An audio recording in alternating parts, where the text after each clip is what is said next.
Timbog ang tatlong high-value individual o HBI sa ikanasang bypass operation ng Southern Police District Drug Enforcement Unit, katuwang ang District Intelligence Division at Taguig City Police Substation 7 sa Block 69, Lot 1, Barangay Upper Bikutan, Taguig City.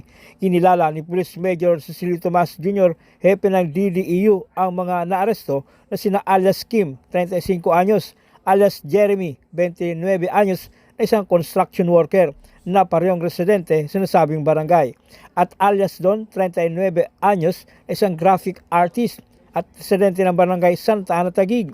Ayon sa ulat, dakong alas 11:20 ng gabi nang madakip ang mga suspek matapos bentahan ng pangunahing target na si alias Kim ang pusher buyer ng isang sachet ng hininalang shabu. Pagkaraan ng aktong transaksyon, agad itong inaresto at nakuha sa kanyang pag-iingat ang 125 grams ng suspected shabu, bypass money, isang white long envelope, isang unit ng 45 caliber na may magazine na kargado ng 5 bala at isang Android phone. Samantala, ang dalawa pang ibang suspect na kasabot umano sa pagbebenta ng illegal na droga ay nahuli rin sa akto. Na-recover kay alias Jeremy ang 50 grams ng suspected shabu, samantalang kay alias Don naman ay nakuha rin ang 50 grams ng suspected shabu. Kabuang 5 sachet ng hininalang shabu na may tinatayang bigat na 225 grams at halagang 1,530,000 pesos ang nakumpiska mula sa mga suspek. Dinala sa Southern Police District ang mga naaresto para sa kaukulang dokumentasyon at sila'y kinasuhan ng paglabag sa RA 9165 o Comprehensive Dangerous Drugs at RA 10591 o Comprehensive Firearms and Ammunition Regulation Act. Kaya magandang gabi sa inyo. Ako si PSSG Israel Palmarazon, police na naka-assign sa Southern Police District Drug Enforcement Unit.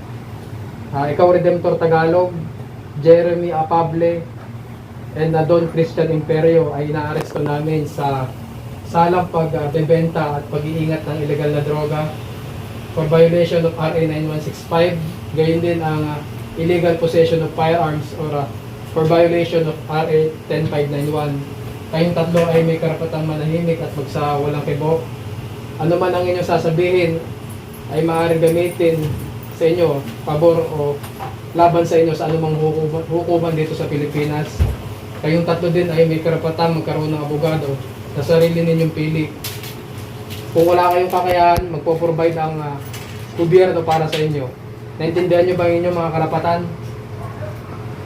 Nasabat sa isinagawang uplansita sa Barangay Rosario, Silangan, Pateros ang isang 22 anyos na lalaki matapos itong mahulihan ng hininalang marijuana. Sa report ng pulisya, dakong 1:40 ng hapon nagsasagawa ng uplansita sa kabaan ng Almeda Street sa nasabing barangay ang mga tauhan ng Substation 3 sa panguna ni Patrolman Jeremy Vicente sa ilalim ng pangasiwa ni Police Lieutenant Romeo Tanggilan, commander ng Substation 3, nang makita nila si alias Mark, residente ng barangay Ususan, Taguig, na nagmamaneho ng Honda Click motorcycle.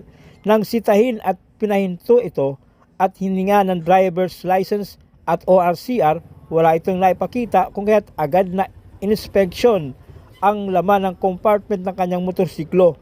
Doon na tumambal sa otoridad ang isang piraso ng disposable lighter at improvised glass tube pipes na naglalaman ng born at unborn suspected dried marijuana. Sa ngayon, ang suspect at ang nakumpiskang hininalang marijuana ay nasa kustodya ng Pateros Police na harap sa kasong paglabag sa Section 11 at 12 ng RA 9165 o Comprehensive Dangerous Drugs ang naturang suspect.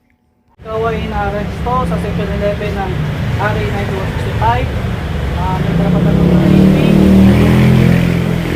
Pag-in ay maaaring gawing laban sa iyo, may karapatan kumuha ng abogado. Kung wala kang kakayahan, ang gobyerno ang kakalab sa iyo. May karapatan ka rin kumuha ng yung doktor, doktor medical. Kung wala kang kakayahan, ang gobyerno pa rin ang mag-provide sa iyo.